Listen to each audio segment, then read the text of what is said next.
Hi everyone, welcome to this latest episode of VFX Notes. I'm Ian Fales from Befores and Afters, and as always, I'm joined by Hugo Guerra from Hugo's Desk.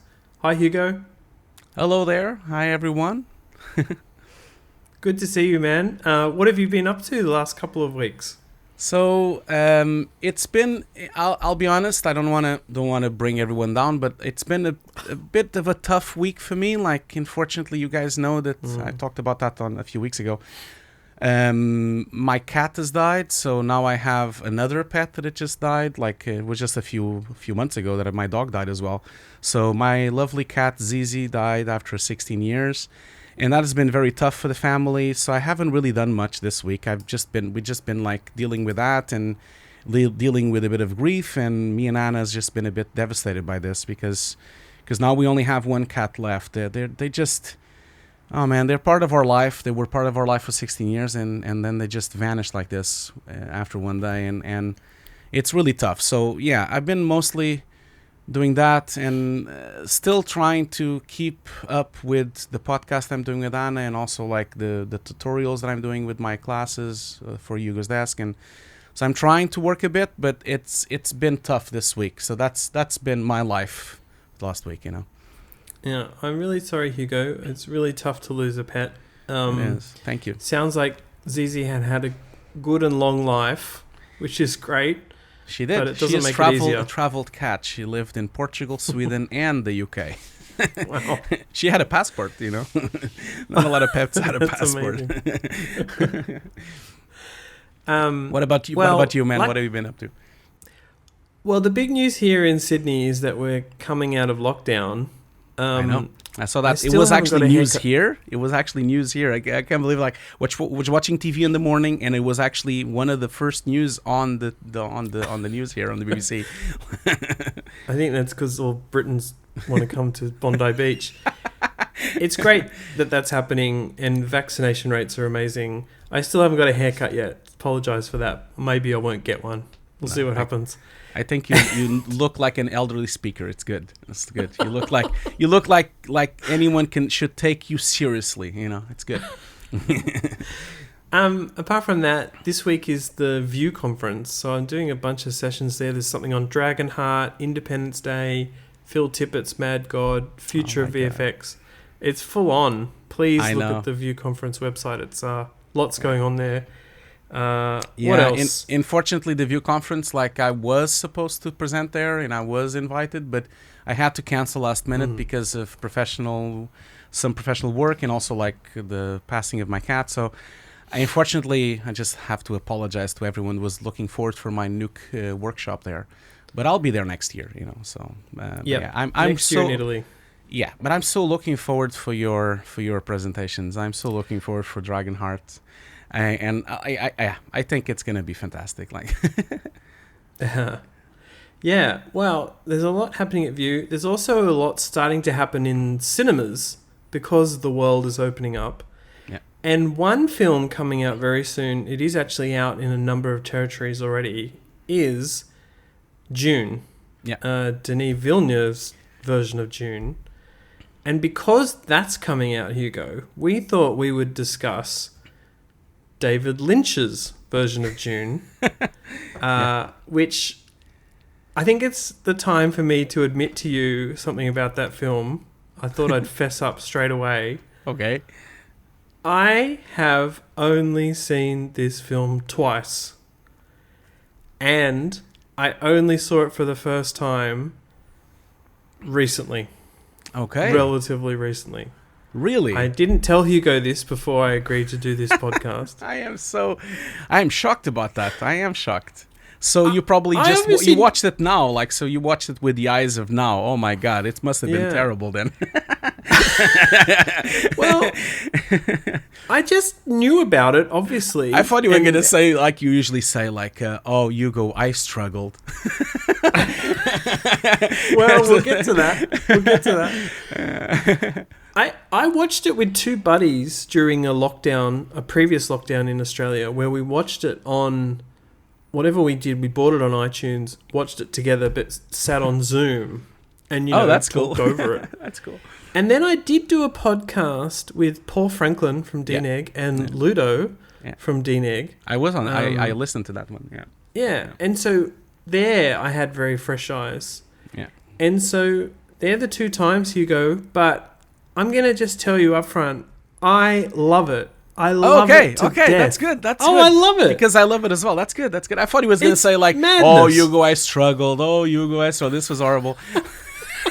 No. Okay. It's absolute madness. Good. I cannot believe the audiences would have got it in 1984. Oh, no. Which clearly they didn't, because it didn't do so well. No. But as a very general opening observation, Hugo, I'm obsessed with it. I was so excited that they're making, Denis doing his versions. Versions, hopefully. Yeah, because he's supposed to... I haven't watched it yet, but it's supposed to just be part of the book, So it's not supposed to be the whole thing yet, which David Lynch tried to do in 2 hours and 15 minutes. But I'm glad to hear that. Because, I need to, tell the audience already so that they get ready for this, because I love David Lynch. He's one of my favorite directors of all times. And Dune has a very special place in my heart. I've watched it right then when I was a kid still. And I love that film, although I know exactly all the problems that it has, and it's not a perfect film at all. It has a lot of issues, which we will discuss in very soon. But it's very special, isn't it? Like, there is literally nothing like it. I don't think I've ever seen anything like this. It's just a surreal experience. It is. There's nothing like it. The other thing is, to put it quickly into context, is... around the early 80s, in Hollywood, it must have been Star Wars, Spielberg, Lucas, Star Wars, right? And here is a sci-fi film that weirdly could easily have gone Star Wars-y. But, of course, because it's based on the books, that didn't happen. And thank goodness Lynch did it in his wacko, weird style. Yeah. But... that's just the context, right? Early 80s, really, there must have been this hunger for sci-fi material like Star Wars. And that was the objective, like the Laurentiis, they wanted that. They wanted to tap into to Star Wars, but we need to also put it into perspective, because everyone knows what David Lynch is, but remember, this was not David, no one actually still knew, David Lynch was not David Lynch yet, because he hasn't done Twin Peaks yet, he hasn't done Blue Velvet yet, he hasn't done Mulholland Drive, he only did Eraserhead, which no one saw, and then, of course, Elephant Man, and those are, of course, weird films, and they're strange films, but we have, at that time, he was not an auteur yet, he wasn't David Lynch that everyone knows now, and I think that's really interesting, because... the film has so many of the things that you will end up seeing later on David Lynch films. The dream sequences and the imagery, and especially the body horror. All those things are present on all of his films until the last film he's done. And so it was almost the starting of something, of that kind of imagery. Yeah. And that's I think that's why it's so interesting as well. Well, yes, but because he did it, and because it was a failed film, Lynch has put his own stamp on it, so that's exciting. Except that when I was reading up about the film, Hugo, he always says in interviews that he wishes he never had done it. I know. Right? And he totally hates it or whatever. Yeah. Maybe it's the experience he rememers, because what a crazy shoot. Yeah. And we'll get to that in Mexico. But it's funny you're saying that. Finally, I just bought, I really recommend everyone, I'll put it on the show notes, I really recommend you guys to go and buy the new version. Arrow Film released the brand new restoration 4K version of the film, and it's 2 discs. It has all the extras that you can find about the film, and it has 2 audio commentaries as well, and it has a booklet and everything. It's a really beautiful edition, and if anyone loves the film, they should buy that version, because it's the definitive version, of this film. And on the booklet, on the DVD, there's an interview with David Lynch, and on that interview is the first time I've heard David Lynch actually assuming that he actually thought the film was nice, and he actually talks well about the film, because I think he now has a different perspective. It's been now 20 some, like it's been 30 years.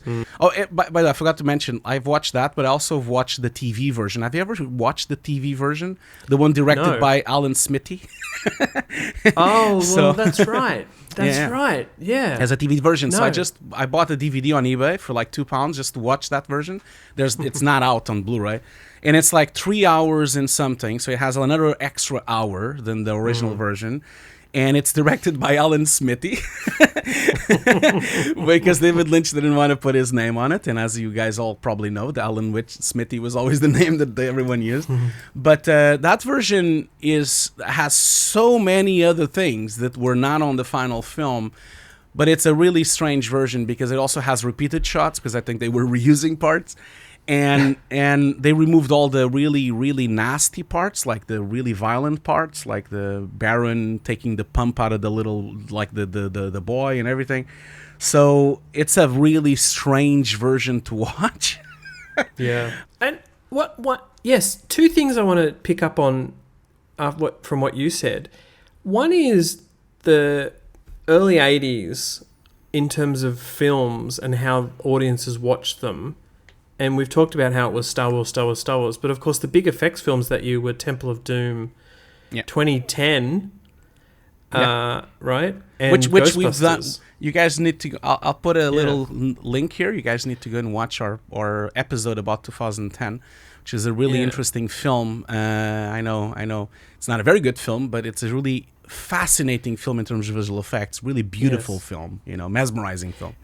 Yeah, so that's the context of the release in terms of effects. But then one thing I was going to mention, you mentioned watching some docos. Well, we've also been reading the Cinefex and Cinefantastique and American Cinematographer and old articles.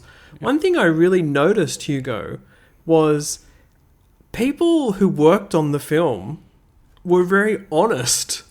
And it is something that happened in those early Cinefexes in particular. If they didn't think something worked on set or they had some sort of interaction with the director, they kind of said it. Yeah. And I think the journalists loved getting a bit of gossip into these technical articles. And so if you go and read some of these old stories about Dune, maybe it's because Dune was a crazy production, of course. But I find that as a journalist really fascinating. Like, that does not happen now, right? Like, if something goes wrong, sanitized. It's also sanitized. Yeah, if something goes wrong on a big Marvel film, you do not hear about it. You should hear the actual writer, the journalist that did the Cinefantastique. Can't remember his name now, but the journalist that wrote the Paul Salmon. Yes, Paul. He's one of the audio commentaries on the new release of Dune. And man, he does not hold back. He spends he says it on the beginning of the commentary. Okay, guys, so I'm not going to talk about the film scene by scene. I'm just going to talk about what happened. And then he just spends the entire 2 hours talking shit about the production. Yeah. And it's really mesmerizing because he says it all. This is a troubled production from start to finish. But it's interesting what you're saying, because it's a shame that doesn't happen anymore. Obviously, it's impossible these days for that to happen. But I think, personally, that was one of the reasons why it also failed, because the film had a huge hype, of course. Everyone was expecting it. It was the new space opera. The trailers didn't help, because the trailers made it look like it was going to be Star Wars, because it always showed the spaceships and everything, and there's almost no space on this film. Creatures. Exactly. Yep. They only showed those moments. But I think the journalists themselves were part of the problem, because by the time the film came out, there was already such a negative hype around this thing. Everyone already thought it was a problem, already thought that it was a troubleshoot. They already thought there was fights between the director and the producer. So word of mouth came out quite quickly that the film was a bad film. And I think that didn't help its chances, That didn't help. No Twitter back then, but it didn't help, at all. Yeah. I mean, that Paul Salmon, I believe, was on... he was employed as a publicist for the film to try and promote it at sci-fi conferences and stuff. Yeah. So that means he was down in Mexico for months with the production. And then but he was working on the production as well, so he had a double role. So it was a bit weird. No, but it's really interesting here. Listen, that commentary. I thought it was fascinating. But maybe, should we talk a bit about the production of this film, even before the VFX? Because I think it's interesting to think about this. Like, the film, it's, for me, because this film, like this book, has always been considered very difficult to be filmed. And I understand, because this is the 80s. It's not an easy book to even today, not an easy book to accomplish. But there was already a lot of failed attempts. We'll talk about that later. I have a few notes about that. But there was a huge fight, and I think this film is the pinnacle of some stuff that we've talked a few times on this podcast, which is this kind of commercial versus creativity. David Lynch, super creative director. He has his own imagery. He's such a personal director, such an independent director. And then you have Dino De Laurentiis, which is like a typical blockbuster director, almost like Bruckheimer level thing, doing Conan and doing those kind of Flash Gordon, doing those kind of films. And so I think this was a shock, like it was such a big shock. It was like two trains colliding, because you have on one side someone wanting creative control, David Lynch wanted a lot of takes, he wanted creative control, he wanted director's cut, and on the other side, Dino De Laurentiis just wanted the film to be 2 hours and 15, so he could like have more sessions on the cinema, so it had to be 2 hours and 15. So it's fascinating to read and to listen to this now, because this happens all the time, Ian, but we don't hear about it. We only hear about it 20 years later on the DVDs. But yeah. I mean, I feel like that's true. Yeah. But you could argue that they hired the wrong director. Oh, I think so, too. Yeah, you're right. He was new. He had a vision, for sure, and they wanted it to be a little bit weird. The books are weird. I mean, I haven't read Dune, but I was going to say, you mentioned something about these films, or the way people have approached the novel, they haven't been able to make it very well. That's in the news currently, isn't it, with that Apple series Foundation? Yeah. Which, of course, is based on Isaac Asimov's. Asimov's. And that's always been said to be an unfilmable book, or series of books, I'm not quite sure. Yeah. Well, I think the Foundation people have made an amazing series. I'm up to episode 4 only of that. Yeah. But you can see that actually works as a series. One of the challenges with Dune is that they did try and make it as a film, which is, maybe it would have worked as a series. Well, that's exactly what should have happened. Like, if you look back at the first, there was a lot of attempts to do. I don't want to spend too much time on about this, but it's a really interesting story if you think about it. Because there was a first attempt by the producer of Planet of the Apes. Fortunately, he died. He had a heart attack. He couldn't do the film. And then the second attempt was Jodorowsky. He tried to do the film, and he was supposed to do a 12-hour film. That was his idea.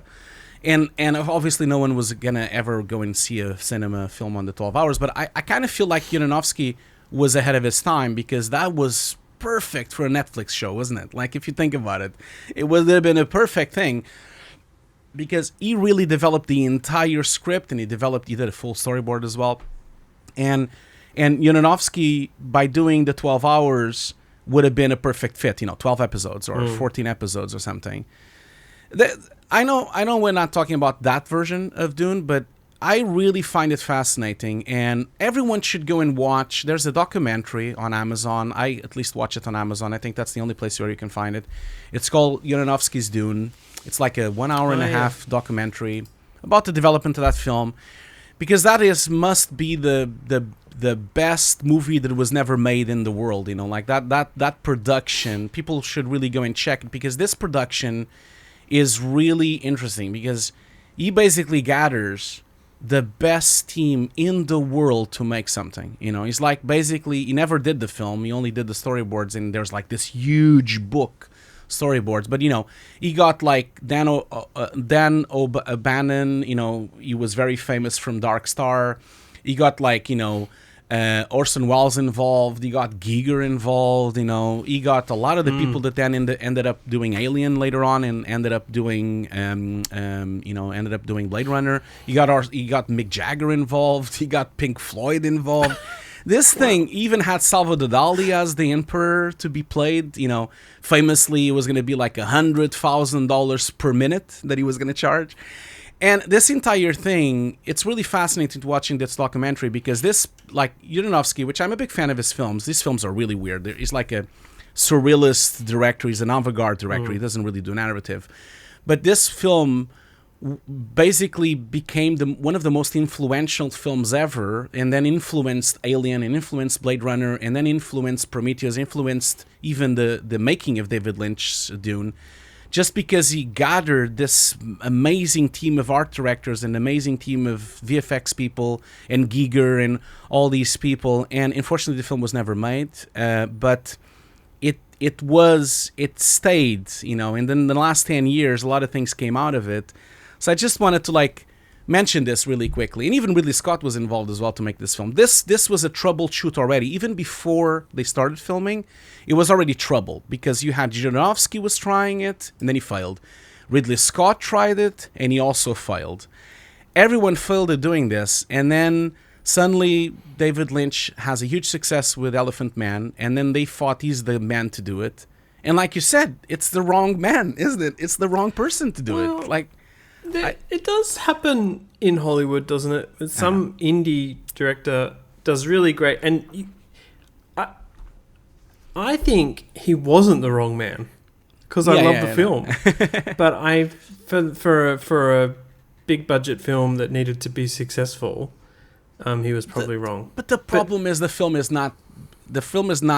It has problems if you think about it. I mean, obviously, I have the lens of being young when I watched it, so I love it, but the film doesn't explain very well. The film is missing parts, and you can see that the film needed to be 3 hours. And there is supposedly there was a screening of this film, a 3-hour version of this film before they edited to the 2 hour and 15 minutes that had to be the delivery because of the slots on the cinema. But I think that 3-hour version would have probably worked a bit better, So yes, go. Reading between the lines of the Cinefantastique and Cinefex and whatnot, some of the challenges of the shooting of this film, and therefore the rest of it, did come from choosing to shoot in the Mexican studios, right? Yeah. And clearly that was a budgetary thing. They also had the space. There must have been a million big films being shot in Burbank and, the Hollywood studios at the time. And they had some incentives as well. It was cheaper in terms of taxation and everything, yeah. But every article I've read seems to be like, oh, we need to go back to LA to get toothpaste, or we haven't got this, but we really should be shooting the miniatures somewhere else, but we may as well shoot them here because we can, and then I suppose I love that they went to Mexico because it seems to have created this chaotic nature of the sets and whatnot. Yeah, doesn't it, Hugo? But it fits the film. It fits because it's a desert as the well, film, and also they were all created there. Chaos. Yeah. Well, it became a guerrilla style filming, really, to be honest, because they were all there. They were all together. It was really hot. It was really summer. It was not. Man, this film was 2 years on the making. It was a long shoot, a hardness, 8 months of editing. It was tough. Yeah. It was almost 1,000 people involved in terms of staff. You had 400 costumes. You had 70 sets. It's it is, my God, it's a $75 million film, which relates to $300 million now, if you think about it inflation. So this is you can't get bigger than this. It's a big production. But I know what you mean. I really think it helped the weirdness of it, being on a foreign country and not having access to everything. Definitely must have helped for the film to have the special je ne sais quoi that it has. It has something, doesn't it? It's something special that it has, which you don't normally see on anything. And also the way that it was they were so far away from home. They had parties every night. It was very famous that Dino de Laurentiis always had parties on his house, and they had we're always getting drunk, and the whole thing was a camaraderie. They were all yeah. But there's one story where Apogee, which was doing the visual effects with John Dykstra's company, was removed from the show, or they left, or whatever it is. But they had a party the night that they left. It was oh, okay. That's clearly the kind of atmosphere that this film created, or the production created, right? Yeah. I think so. Yeah. It's man, this is there's so many things to talk about because it's so complex, this production, like you can't imagine, like David Lynch was like 30 something, he was like 38 or something, and he was on the middle of this 1,000 crew, 1,000 people crew. You know what this reminds me? I know it's not the same, but it reminds me of how Kubrick was doing all these films. He was doing Lolita, and he was doing all these smaller productions, and then he did Dr. Strangelove, and then suddenly he was hired to do Spartacus. It reminds me of that as well, because it was a bit of a shit show as well, because it was definitely not the correct fit. And Spartacus is a good film, but it's definitely the less Stanley Kubrick of Stanley Kubrick's films, because there was so much power between Kirk Douglas and the production, and it was like one of those biblical Hollywood films. And so it was such a disaster that he left Hollywood, and then he moved to London, and then he stayed here. So it reminds me of that as well, because this film is a pinnacle moment for David Lynch. David Lynch then, after this, never again did a big budget, never again did one of these films. He then, from this moment on, which right after was Blue Velvet, he became what we now know as the David Lynch. Yes. He became David Lynch. He became the author that now he knows. So in some way, isn't it almost like he needed to go through this? I guess I feel like he needed to go through this. Maybe. Yeah, go for it. I was gonna say though, there's this is maybe could lead us more into the visual effects, Hugo. Yeah. I would say with this film, weirdly, I wonder whether David Lynch and other people in the production thought of this as a good thing, but in fact, when you analyze the film, it doesn't work so well. And what I'm getting at is there are so many worlds, there are so many locations, there are so many crazily different things, like, the desert planet versus the oil planet. Yeah. There's the sandworms versus the ships. Yeah.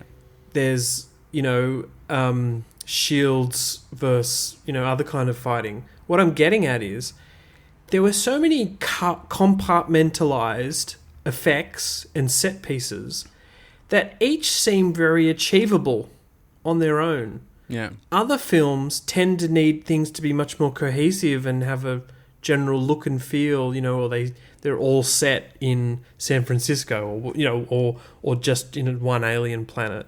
That's not actually the case, really, with sci-fi films. What I'm getting at is each piece of effects filmmaking in this, Hugo, seemed really doable to David Lynch. Then altogether, they don't really mesh. Let's be honest about that. No, it doesn't. No. And it's the 80s, weird. So things are practical effects with matte paintings, with opticals. Like, it's a bit of a mismatch. What I'm trying to channel here is, I just wonder whether you could easily storyboard this film and go, oh, well, that's that effect, that's that effect, that's that effect, that's that effect. But then, as a cohesive whole, it doesn't fit together. Yeah. So on the one hand, it's doable. On the other hand, it's a bit of a mess.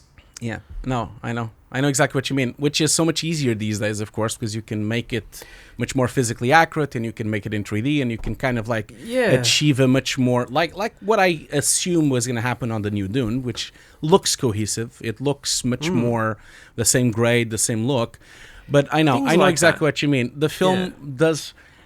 The film is the film almost has two sides. It's like it has two personalities, because you have the extremely 80s, very commercial version of the film, which you see on the Emperor's planet, and you see on Leto's Atreides planet, where it's like a really, almost like Gothic British castles and these huge sets and beautiful sets and beautiful marble and stone and everything. Yep. And that film is a bit closer maybe to Star Wars and to those big epics of space that we know now these days. But then on the other hand, you then go to Harkonnens, and it looks like a Marilyn Manson music video, You go there and it's kinky and it's sexual, and it's there's pumps on their they remove pumps to kill people, and there's this entire scene of the Baron that almost like pedophile moment that he has. It's just like a David Lynch, almost like crazy, almost Mad Max looking film. It looks like another film, like you suddenly, what is happening? And then you have the very gritty desert Mexico look with the Freeman, which is another film. It's just like, I know what you mean, but it works, right? It does work because that's what the book is. The book is a lot of planets. So I think it's cool. They're fitting into a pre-written story. No, I know that. They haven't just conjured it up out of nowhere. But I sort of meant in terms of achieving it. If we were worried that David Lynch is a newbie and couldn't do it, I kind of feel like you could just throw, and they did, the current filmmaking and effects and cinematography techniques at the time suited, like oh, well, that's a shot of the ship, that's a matte painting, or that's a model shot, or, the sandworms, oh, well, we'll do those as mechanical effects. Yeah. Like, I guess the technology existed. Yeah, I know what you mean. The technology existed to do it, yeah. It wasn't undoable. Yeah. And some of it looks a bit hokey, let's be honest. We could get into that a little bit later. I'm sort of coming around to the view that no one was that fazed by this. It's just that it did take 2 years and, they didn't approach... Like, one thing I read which was interesting was, unless I've got this wrong, the DOP... didn't just shoot the film. The DOP stayed on board for like the miniature photography and other kind of effects photography, which is really unusual. Yeah. And very expensive. Yeah. And even David Lynch as well. David Lynch also stayed even for second unit. So he also did the second unit. Yeah, those things are not normal, no, at all. This was a long production. That's why it was so expensive. But I guess if we talk about the visual effects for a moment, I find them fascinating. I know they're a bit oaky, but they're also very special, the art direction of them. Like let's start, for example, with the shields. The shields look amazing. And I feel like this thing looks good even today. Like the look of them, the sounds of them, the reflections, the way that they were merged and rotoed and painted on the frame. This is mind-blowing work. It unfortunately only shows up twice on the film. There's only on the beginning when he's like training. And then there's like a little small moment during the fight, during the really, really chaotic fight scene that he just shows up with the shields. But beautiful effect, isn't it? And this effect, I know you only watched it recently, but when I was young, this thing blew me away, man. I was like, oh my God, what is this? I am obsessed with this effect, Hugo. Obsessed with it because it still looks incredible today. Yeah.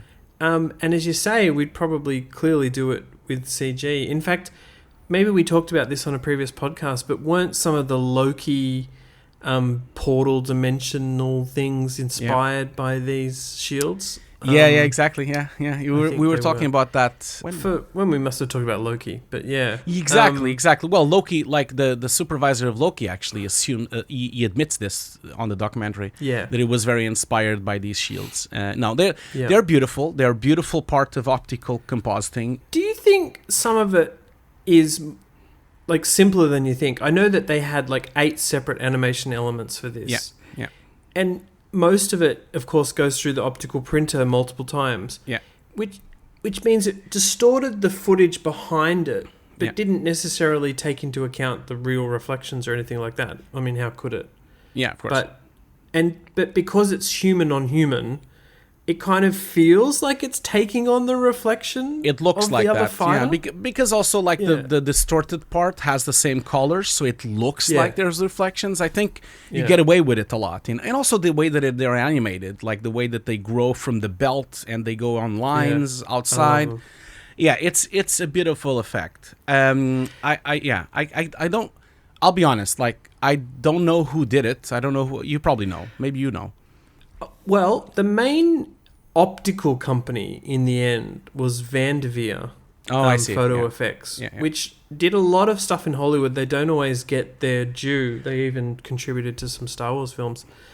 I'm not 100% sure that they're responsible for the, hand-drawn animation of these, but one story I read was that they were on the film for 15 months doing optical work. Oh my God. Which is, even today, is insane. Yeah. So they just did an incredible job.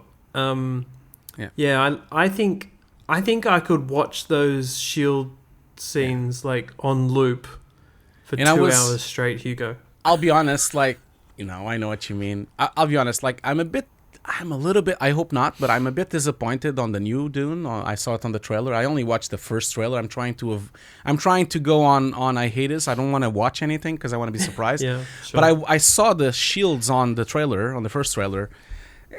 They didn't really look that impressive. It was like a little bit of a really small, very subtle, semi-transparent layer on top that then would distort them a bit. It's very beautiful. It's very well made. It's really photoreal and really well made, but it doesn't really have the same kick, does it? Because it's not as impressive. It's much more subtle. I guess it's a bit like Villeneuve. He's a bit subtle, but I just feel that this thing just looked like something you've never... If there's one thing you need to consider, they were trying to do a competitive to Star Wars. They really achieved that, because in the visual effects side of things, this looked like something like nothing. Like you never saw this before. That you can guarantee. Yeah. And I can't even imagine people on 84 when they were in the cinema when they first saw this, like they probably were blown away, because this is like next level shit. Like it's I guess, not. Yeah.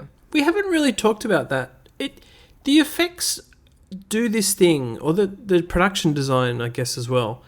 It straddles that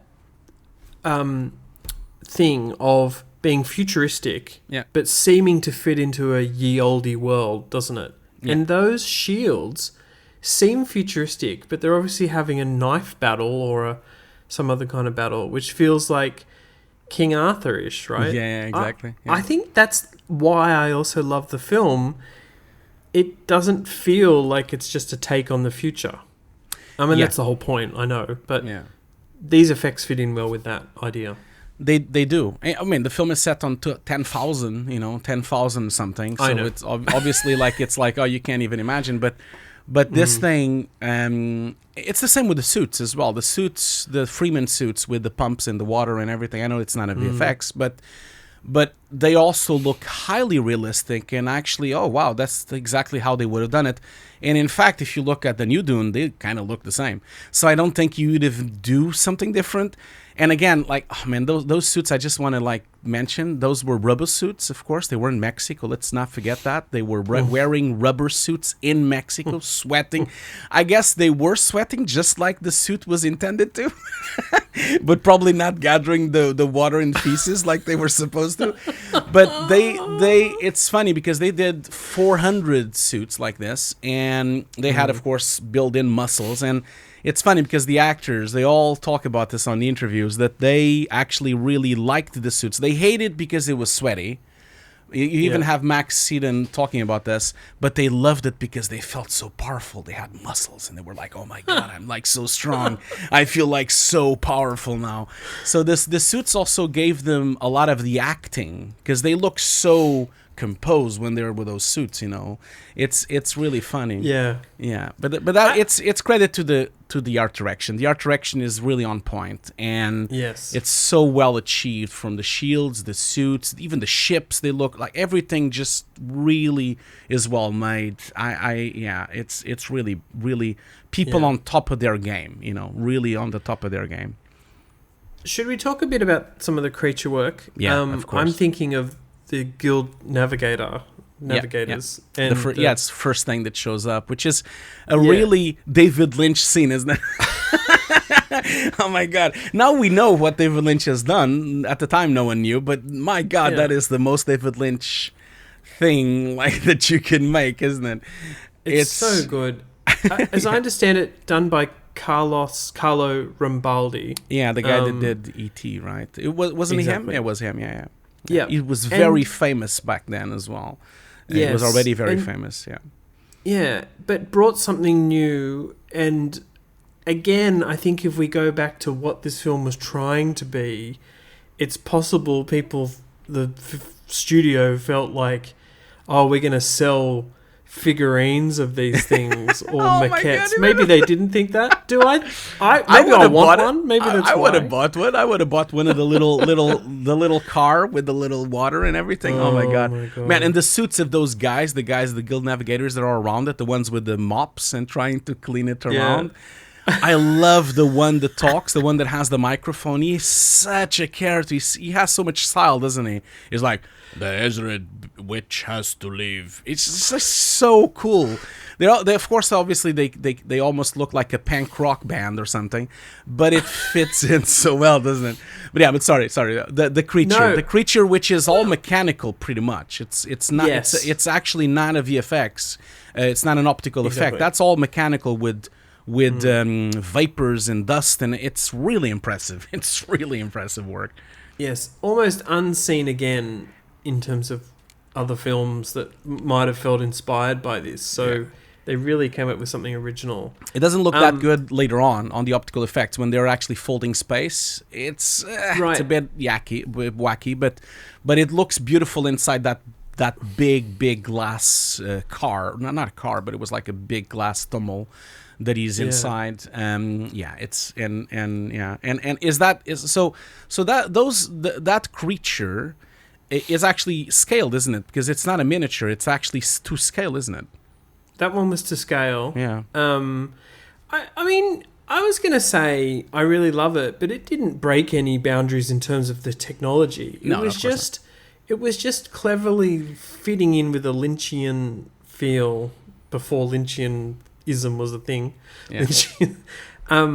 You mentioned the bending space or folding space. Yeah. I always thought that was a cool concept since I saw the film a year ago. Yeah. And I like the way that they did that. I remember reading stuff about shooting it in water with sonic waves from underwater speakers, and then having these crazy transparencies for stars, and just experimenting. And I guess you go, like, without going into the heaps of detail about it, this sort of conjures up that thing of the effects artists were called on to do something that looked weird, that didn't look like Star Wars hyperspace travel. And they just, because they can just throw things in water and build things, they can just try things, right? Yeah. That's probably what gets a lot of criticism right now in the CG versus practical debate that happens in visual effects. Whereas here, the folding, bending space was something they could just try out. I'm not saying it was all successful, but I sort of think that's a different era of effects filmmaking. Yeah, because it's a bit like 2001. They didn't really knew what they were going to get. That's the thing, and it has to do with the experimental. And we've been vocal about this many times on this podcast. Like, I miss that experimentation, and I know that films don't have money now for these kind of things, but I still think that there is a missing element of creativity that is not often happens sometimes in some films. Not saying that it happens in all films, but this level of discovering things while you're trying stuff on the water tanks, on even with dust and particles, and even with the worms as well, they did that as well. There's a lot of things, we'll talk about the worms in a minute, but there's a lot of things that now are missing, and that's why this film becomes so special, because the imagery of this film, it becomes unique. I know it's a Lynchian film, but this is before he was David Lynch, but he really showed, like, I think with those folding of space scenes, he really managed to capture what the book talks about, which is like this kind of unconscious moving without moving, this feel that the spice has mutated your mind, and you can kind of like travel like almost teleportation. It really fits, it's almost like a dreamy scene. And I'm not sure if anyone would have approached it with, if anyone was trying to do it now, today, they probably would have gone into that realm of, okay, this needs to be physically accurate. Let's just make this and that. And that's what this film really thrives. These scenes are special. They're really special. I'm really curious to see how Villeneuve will tackle, and DNEG will tackle, the space folding scenes on the new film. I'm really curious. We've seen DNEG do amazing work on Interstellar, which looks also very experimental when they're folding through space and going through the worms. So I think DNEG managed to do that really well, to make that beautiful experimentation look almost artistic looking. Those are almost frames, some of those images on Interstellar. for me, they look like paintings. Some of them, they're beautiful, So they've managed to do that on that film. Not just that. As you know, Hugo, it's not just that they look beautiful. They got a scientific advisor, I think it's Kip Thorne, who helped with DNEG build a black hole and wormhole generator. Which seems to popping up like it's in Foundation and in a different thing. Of course it is. It's a pivotal. I find that Interstellar is almost like the Matrix level of inspiration. Like it's become like a golden standard of something, and now all films on space do the same thing with the black center and the lines, and they all look the same. I know what you mean. Okay, I do love the film, Hugo, but here is where I say what I think is the most unsuccessful side of the effects filmmaking. Unfortunately, is the sandworms. I know. I don't think I can get past... It's the scale. The different methodologies they used. Now, that's an interesting thing, because sometimes when in a film, if they use miniatures, if they use large-scale mechanical effects, and these days CG, if they use all of them in different ways, it's kind of cool. You have to guess what they used. It breaks it up a bit. I never was convinced with the sandworms. I guess knowing that they're mechanical effects. Yeah. It's often against blue screen or, just in sand mini sets. Part of it is scale. Now, I wonder what I would feel if this was on the big screen. It still looks bad. Tell me what you think about sandworms. I watched it in the big screen. There is only one shot that looks magnificent. It's the first time ever that they show up. Like, the first time they ever show up, when he comes out of the sand, opens the mouth, and then you see kind of the sand floating. That one managed to work because everything is sharp, so you don't have the depth of field to fake the scale. That one is one of the few shots that look magnificent on the big screen. The other ones you're right, actually. Yeah, the other ones have the same syndrome that Superman had. On Superman, there's like the original Superman from Richard Donner. You have these kind of moment where the water, like when the earthquake happens, and the scale is all wrong because you see the depth of field on all the miniatures. I think that's the issue. They were shooting this with probably a very low f-stop. They should have shot it with like f12 or f13 or a really high f-stop, so they would have gotten really sharp imaging. And unfortunately, it looks like there's too much depth of field, too much defocusing on the front of the sand, and too much defocusing on the back.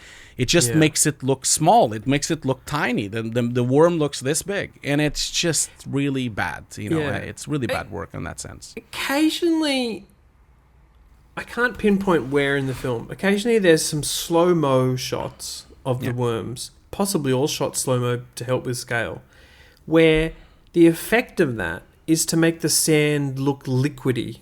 Yeah. And that liquefaction of sand, as we know, is in some other projects. Yeah. But that does work. But it's just that unfortunately, they just feel like there's some guy on a tabletop set wiggling his tail. I know. And then when you look at the behind the scenes, that's exactly what's happening. I'm sorry. I know. Rabani and his team, amazing. No disrespect, man. No disrespect, because how would you have done it? Like, I wouldn't have done any better. This is 84. I wouldn't. Like, I was 6 years old. But so, but here's the thing: audiences by then had seen cool miniature work. In many films, but in Star Wars and the first Indiana Jones, and. But this happened all the time. Even, like I said, Superman, which is a pinnacle of visual effects, he also had it. And Superman is considered a very good film and also had these issues. This is a tough thing to solve. Because remember, they're shooting at night. It's a dark environment. And so they couldn't really shoot with an high f-stop because it was night. So, and... what would they get if they would have put too much lights on the set? They would have melted the model. So it's tough because high speed photography needs a lot of lights. Lights were very warm on the 80s. They weren't like now. Now you can have LEDs and you don't need to have warm lights. They were very hot. You see on the photos of the production, people didn't even have shirts. They couldn't even have shirts inside the set because it was so hot. So you would have melted the models. And so it's tough. You had to make a call. You had to like, okay, we need to lower the f-stop so we can film this, you know. So it's difficult. It's. I don't think you could have done it with the technology at the time, with the types of lights that existed, the types of high-velocity film. There was no phantom camera. I don't think they could have done any better because it's too big. You know, these are supposed to be 800-meter big worms. It's just too big. That's right. You know? And the challenge is always scale and then interacting with the Freeman and other people. It's just impossible. Like you would have had to shoot with like f/22 or more. Yeah. And then what? Would you have put like what? 3 lights of 3000K there? Like you would have, people would have burned to death. It was not possible to shoot it any better, you know. So I do feel like my opinion of the sandworms, which I love but I hate, is also guided a bit by the battle and the riding of the worms. Yeah. Because that unfortunately used front projection and blue screen comps to put people on the worms, but they were just sitting on worm pieces, but then also comp in tail areas and section. I think that is where they did use some crazy amount of light, Hugo, and had to wear like goggles and things all day. And you see David Lynch with goggles. You see all of them, the DOP and everyone. Yeah. They're all with like welders' goggles almost, like trying to film this thing.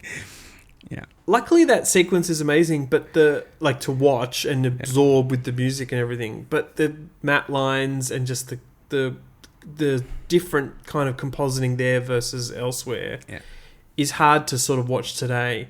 Yeah. The thing that I learned reading about this film was how they did some of the black smoke.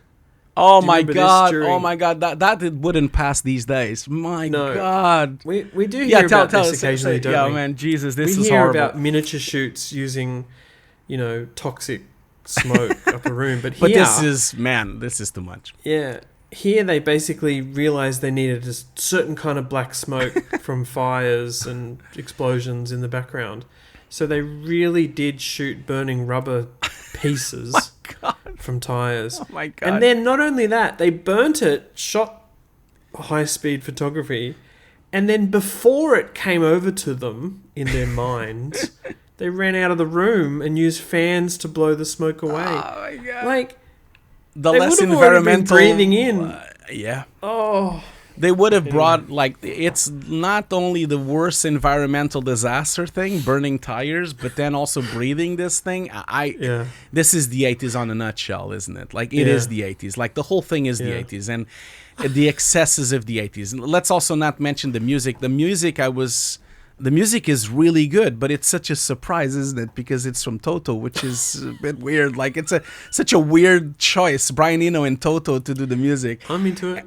I know the music is beautiful. It really is an achievement. But man, it's such a weird pick. But I know we're not here to talk about the music. But yeah, those man. Okay, so the worms. Yeah, we know they couldn't have achieved any better. They are still, from an art direction, I think beautiful and still really well made. I think it's really well achieved. But the fight sequences, I think they're the weakest part of the film by far. Like, I think the fights also, the editing of them, the pacing. Agree. The way that they're really not, both fights, both when the Arconans take over the country, the planet, but also when they then fight back at the end, both those fight sequences are terrible. They're not really well directed. They're badly edited. I just feel like, they are not very well achieved. I think the best moments of the films are the slower parts, because there's also amazing VFX works happening all around. Like, every time Baron is on screen, it is really, really well made. Like, either it would have been wires, which are invisible, but also those rigs. The rigs are really cool. The rigs for him to fly around, It's such an easy effect these days, but really well made. I never see any wires. I watched the film in 4K. I can't see the wires. No, and I watched it in 4K. I cannot see the wires. Cannot see the wires anywhere. Yeah. It's really well made. They've used this special non-reflective plastic on the wire. And also, you saw this little story about the actor that plays the Baron. He's the same actor that he's also on Eraserhead, and he was so happy to be walked around with the wires, because he was because the suit was really heavy. It was really heavy. Yeah. He couldn't really get up, so they had this kind of rig to move him around. It's such a funny thing, man. I love it. But yeah, let's talk a bit about that, because the wire work is outstanding, and also the rigs, the way they lift him off camera with these kind of mechanical arms, and very good work, very, very cool work there. Yeah. Yes, I might walk back some of my comments about how, some of these sequences were very individual, but they did clearly consider what worked and wasn't going to work. Yeah. So here, they don't do anything super elaborate with his hovering. He just hovers. That's just what he does. But it looks real. It looks real. Yeah, they do enough. They do enough. Yeah, I actually think it's a beautiful invisible effect that today would be nothing, but we could still marvel at it back then. Yeah. And today. But it wouldn't be easy today anyway. It would be the same challenges. They would have probably done full CG, but if they were trying to do it for real, it would have been the same thing. It would have been using the same kind of wires, and obviously you can clean up the wires now, but they've managed to not need to clean up the wires, because you don't see them. And you see wires all the time. Even on Predator, you see wires on Star Wars. There's wires on other films that I've seen around this time, but you don't see it here, This one, I'm in wires now. the film, and of course, I guess from the visual effects point of view, we talked about the shields, the miniatures, we talked about Baron Harkonnen. There's obviously a huge aspect of this film, which is the eyes, the blue eyes, which are also, I know, a super easy thing to do today, but not easy back then. There was no nuke around to do this. Yeah, one particular article mentioned that there's 235 scenes and 30 minutes worth of eye footage where basically they're making... See, they weren't just changing the pupil, were, or the whatever is the coloured part of your eye. They were changing the whole eye to be blue. Yeah. And often in crowd shots too, which I still can't quite believe they did it.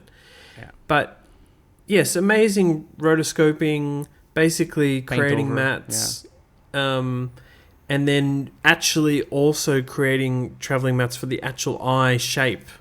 Yeah. So, because which changes a lot. Again, I think... Yeah, sorry. Go ahead. Funny thing is the TV version, the 3-hour version, which has half an hour, 45 minutes extra, they didn't bother to put the eyes with the blue. So you have the regular scenes from the film with the blue eyes, and then it cuts to the normal, and then it cuts to the blue, and then it cuts to the normal. So you see sequences completely bejoint because they didn't bother to go in and paint that. It's ridiculous. It's really bad. That doesn't work. But it's Alan Smith. Yeah. He was the worst director in the world. I mean, it's so funny because I bought the DVD on eBay, and it actually on the cover says directed by Alan Smith. I just find it fascinating that this existed back then, to have a fake name. I just find it fascinating. Yeah. Anyway, amazing optical compositing work. Yeah. And that's a whole nother game that existed in the 80s. And I guess the next thing we haven't talked about is the other miniatures. You have the Harvester, you have the ship as well, which, man, we're not kidding. This Harvester thing is 7 foot long. This is a big thing that they've constructed. Beautiful design, right? Really, really pretty design, really nice. And really functional, and also the ships that pick them up and everything. I found it really nice, the look of them. So this was also... And this was mostly motion control shoots, as much as I could find out. And the funny thing is, this is the same motion control controller that was kind of built up for Star Wars. But it's so funny to hear the VFX supervisor talking about this, because there was no computers back then that you could just have open a laptop and do calculations. So he literally had to calculate the motion control passes with a pocket calculator. I'm like, my God, how do you do this? I find these people, these pioneers of visual effects. This is the kind of stuff that I was on set. If I was on set these days, people would have walked out. These people were persevering. They were okay, I'm gonna calculate it on the pocket calculator. I'm gonna go for the whole day now and just gonna stay here calculating. It's it's amazing, isn't it? Amazing work. Also crafted in an era where, and it might have been related to Apogee leaving, but there was kind of a miniature effects unit. Yeah. You know, not necessarily one company doing it.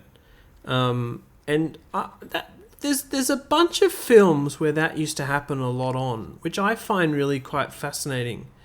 Now, I mean, of course, miniatures are dying a little bit, but for a while there, companies took that over as a particular role. ILM, Apogee, Boss. Yeah. Here, there was a miniature effects unit, and then it was shot by someone else. And yeah, some amazing motion control work. I mean, just the miniature builds are amazing on their own. Right. I didn't get a chance to look into this much, Hugo, but I remember reading something about the motion control work being done with that ZippyFlex camera. Yeah. And maybe in the show notes I should add in a bit more info about that. But I just wanted to mention that name. Yeah, it's such a cool. I know. No, it's I don't know. I guess people need to go and see it and try. They need to try to see it not on the eyes of today. They need to kind of understand the complexities and the struggles that happened there.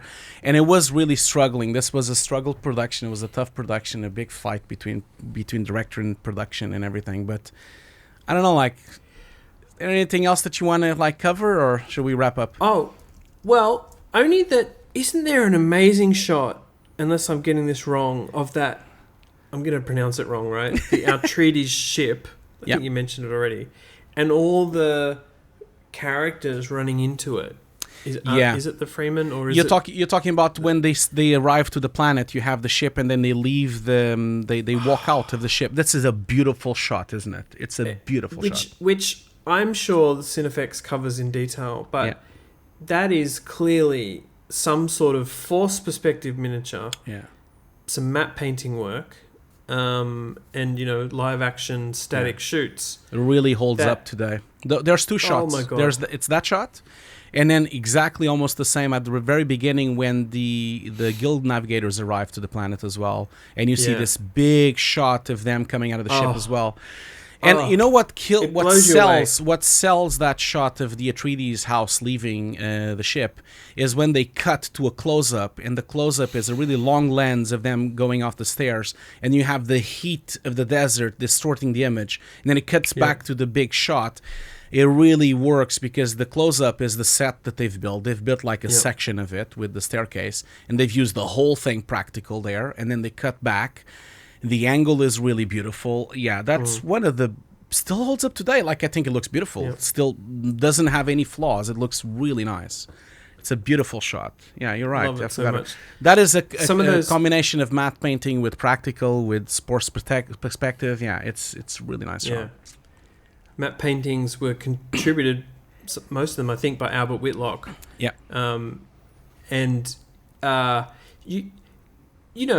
We've talked about this before. They look like matte paintings. But yeah, of course. I kind of hang out for those scenes a little bit. And, again, I keep saying I want to see it on the big screen. But that's where matte paintings shone. Because projected, huge screen, they just worked to tell that story quickly of an arrival on a planet or a departure from a planet. Establishes is really what they were mainly used for. And here, I mean, they just serve their purpose. Yeah, so, they do. And it's, again, we've talked about this before on the podcast, but it has to do with that creativity of a painter doing that matte painting. It has a lot of artistic input into the matte painting, and so it looks like a painting. And like a painting, it has a feeling. You feel something when you watch it. And it's not necessarily photoreal or not necessarily a representation of physically accuracy, but that doesn't need to be. I think that's why it works so well.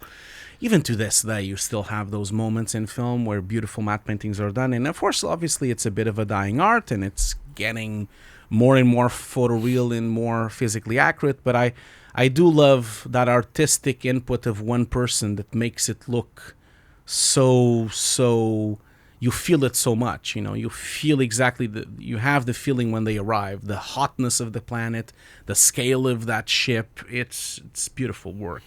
Yeah. Now, Hugo. Yes. We haven't talked about the best bit of the film, have we? What is that? Is that Sting? I'm talking about. Does Sting say anything? No, he doesn't, does he? He does. No, he does. He says like 3 lines. He says like 3 lines or something, and people really sold, like the trailers really sold Sting was going to be on this film. Nope, he's not on this film much. Any fans of the Police out there, don't look for this film to watch Sting, because he's like 2 minutes on the film. Well, that wasn't the best bit. The best bit isn't Patrick Stewart either. The best God. With the long hair, like he has like this kind of Van Damme like long hair. It's beautiful. I can't believe you haven't identified what the best bit of the film yet is. Sorry, but man. I think you know. It's the closing credits. Oh my God. Come on. If we're going to talk about the closing credits, I need to talk about the starting credits. I need to talk about that as well. We'll talk later. Okay, you go ahead. The closing credits, oh my God, they are beautiful. No, go for it. What's up with the closing credits? Well, what's to say about them? They're just so stupid. But actually, if we watched it today, which we have been, I just laugh out loud about them, basically. But it kind of works. It's kind of that, again, David Lynch stuff. And, so we haven't talked about something, actually, Hugo, which may be the opening credits. We haven't talked about a lot of things. Well, we did mention it right at the beginning, which is this film is so freaking confusing. There's names, there's... I know, I was watching it with Anna, and Anna was like, I can't watch this. And it's like 30 minutes in. It was the first time Anna was watching it, and it was like, I don't understand anything that's going on. Anything. Like Getty Prime. No, I know, and I think I understand it because I've watched it so many times. So you watch it so many times, you end up like, oh, now I know it. Now I understand it. So weirdly, the closing credits give you this kind of like, oh, she was that. Oh, so he was that. Maybe that was the point of them. Including like Virginia Madsen. It's funny you're saying like that they that was that one. Virginia Madsen is in this film and she has one line. She says, "Father."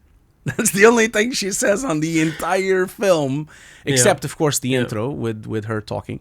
Which, by the way, the TV version removed that part, so she's not even in the TV version on the film. The TV version has a man talking. He's explaining the universe, and then there's like drawings and paintings explaining the story. There's like a 10-minute intro on the TV version, which they're explaining the entire plot so that everyone would understand what's going on.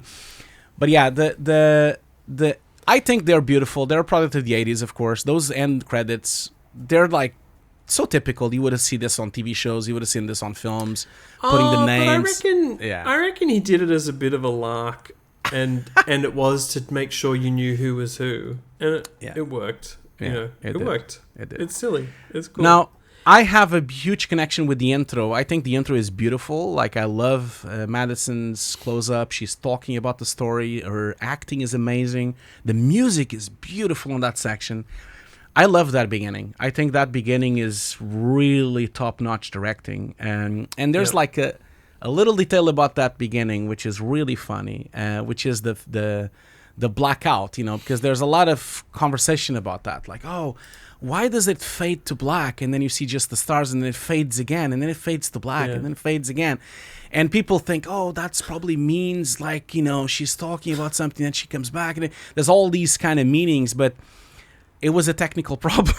It was just a technical problem. They had like a problem with the roll of film, and the audio, of course, was filmed separately, recorded separately. And so somehow the camera stopped working, and they lost that part of the negative. They lost that section, and so they had to fade to black and then repump the magazine and then continue filming with the second magazine, and that's why they fade in again. And it's so funny because that part became so poignant by having those fades, but it's a complete mistake on set. I find it really powerful. Yeah. The other thing is, both times I've watched the film with people who have seen it multiple times, both times they've said, everyone shut up, you've got to really concentrate right now, because you get told the entire film now by Virginia. It's true. It's true. It is. Yeah. She explains it really well as well. If you just have to be like not looking at her beautiful face, just like trying to think about it. Yeah. Which I'm kind of guessing they added when they realized the film was confusing. Probably. And that's why the TV version, at least. That's probably why the TV version has a 10-minute intro with drawings and paintings and everything. Yeah. On the TV version, they even went that far. Yeah, I know what you mean. Because this should have been a TV show. This should have been 3 hours long. I mean, I think that's the caveat really for this. But I wanted to say something about the one thing I wanted to ask you, and I would love to do this with you, Ian, and I think maybe it's cool to let the audience know that that's probably coming. I would have loved, because I don't think we've talked enough about that today, about the Jodorowsky's version, the attempt that he had, and the influence that his version had on Alien, on Blade Runner, and other films, and also the team that he gathered. I would love to do an episode about that Dune that was never, about Dune that was never made, and about the art direction, and about the concepts that are out there, the storyboards, because it's beautiful work, and it would have been an astonishing film. I would love to do an episode about that. So let's maybe do that, and also it's funny to talk about those kind of fights between a very artistic avant-garde director, because Jodorowsky, very famous from El Topo, very famous from for the Mountain, he is even more avant-garde than David Lynch, even more weird. He's like almost a surrealistic director, very good director, but amazing work that he's done over his last years. He's like 91 now, he's still alive, but he was even more weird than David Lynch. So you imagine doing a Dune even more weird than the one we watched. It would have been amazing. I thought it would have been. It's literally like he says, it's the best film that was never made. So let's do that. Let's maybe in a couple of months or something. Let's do an episode about that, or a couple of weeks. Obviously, we're going to end up doing an episode about the new Dune, I'm sure. We are absolutely doing that. We will do that as soon as I can see the film. It's out much later in Australia than elsewhere, unfortunately. Yeah, exactly. We'll get past that. Well, I've loved talking about it again, and I'll happily watch the film for a third time soon, if I can. Hugo, we always wrap up with letting people know where they can find us on social media and elsewhere. So where can people find you? Well, people can find me on Hugo's Desk. You just need to Google Hugo's Desk. You'll find my Twitter, Hugo's Desk, and also my YouTube channel, Hugo's Desk, and also, of course, my regular Twitter, which is Hugo Sigera, as you see on the screen. And don't forget, of course, if you guys like the show, don't forget to support the show, so that we can keep doing it. So don't forget to subscribe. Don't forget to leave a 5-star review on Apple Podcasts. And also, maybe consider becoming a Patreon of either me or Ian, or maybe consider becoming a member on the YouTube channel. And of course, I must say thank you everyone from the lovely, lovely messages and lovely comments people leave on the videos. People really enjoy it. And I really love to see and interact with all of you. And don't forget to leave a comment. I would love to know what you guys think about Dune and what you guys thought about this film, because it's a really special film in the world of visual effects and on the world of cinema. And I would love to know what you guys thought. If you've seen it for the first time, leave some comments below on the YouTube channel. Yeah. Especially if they like the sandworms and think that we're doofuses for hating them. I'll take it. And you might be right. That's fine. A lot of people don't like the film, so I understand that. Thanks for that, Hugo. Everyone can find me at beforesandafters.com or at Ian Fails on Twitter. Take a look. Latest magazine is out, issue 3. Very exciting. It's got some green screen clad stunt performers on the cover. So that's one of the big things at Befores and Afters at the moment. You need to promote the other one. You need to promote the magazine, the best magazine you have, which is the one about speed. Come on. Go for that one. You need to promote that one. Well, that's a special issue of the magazine. A bit of a secret issue, but no longer secret. Thanks, Hugo. I know. Well, I just discovered it last week on your website, and I'm about to buy it. Sorry, we can remove this from the podcast if you want to. No. You don't have to remove it. I'm joking. Yeah, no, thanks. Yeah, no, there's be a few other special issues like that coming out. It's a really fun new thing I'm doing, where I thought they won't necessarily be part of the subscription, but they'll be an additional thing. Yeah. So lots of fun things coming with the magazine. Hugo, it's been so much fun again talking about Dune. I really, really love the film. I just want to make sure everyone realizes that. And clearly you do too. Yes. Thanks for talking about it with me.